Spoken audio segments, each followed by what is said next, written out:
Once again, I was given a dream about two types of people on February 24th, 2024. One person named Righteous and the other named Bad Man, Unrighteous. The bad man slash unrighteous had a disease and denied the fact that he had it over and over and over again. Then I was shown other people who have the same disease. I was put in this house with a friend of mine and her family, and there was an extra person there. It was a woman who was what we call a stud, and her pants were sagged low, and she wore red boxers, and her hair was in a messy bun on her head, and she wore the stereotypical masculine attire. In the dream, I had a knowing that this girl had a girlfriend. I think she was a spirit, and masculinity and homosexuality was strong on her. This friend of mine was wearing something similar to this spirit.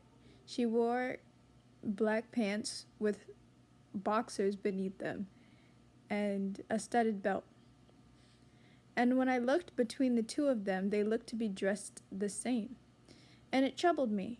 I told the girl, "Wow, you seem to be the most masculine in this house." And this girl slash spirit looked at me and laughed and said, "I'm not masculine." And I was confused by her response because she was clearly dressed like a man. I knew she was lying, but everyone in the house believed her. I saw another one with this disease, and they were smiling a very unnatural smile. And I could tell right off the bat that this person was possessed.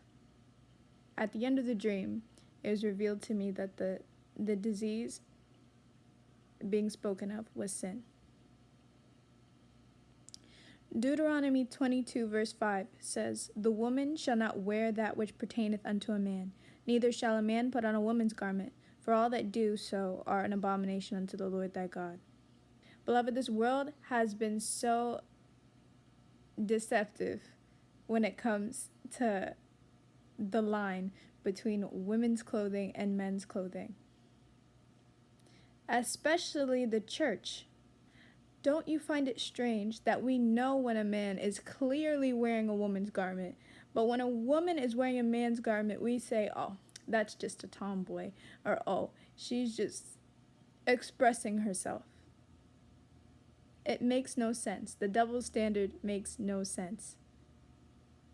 The word says that it's an abomination unto the Lord, and we've allowed this spirit to deceive us into thinking that it's not a masculine way to dress.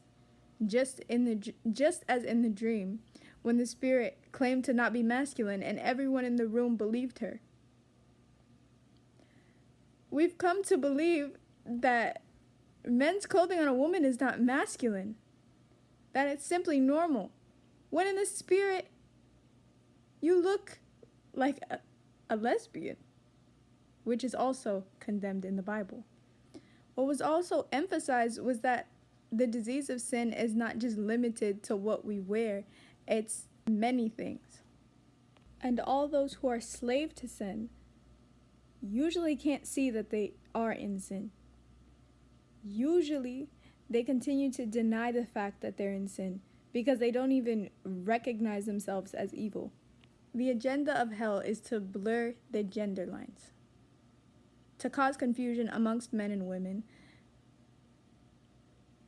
simply because the Lord has already established a firm line between men and women, and of course Satan's operation is to do the complete opposite, to confuse all of us. We are called to glorify Christ in our bodies, and what perfect way for Satan to hijack that by causing us to go against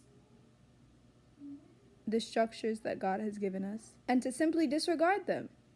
That's Satan's mission, to get us to disregard everything that God says and to not glorify him in every single aspect of our lives.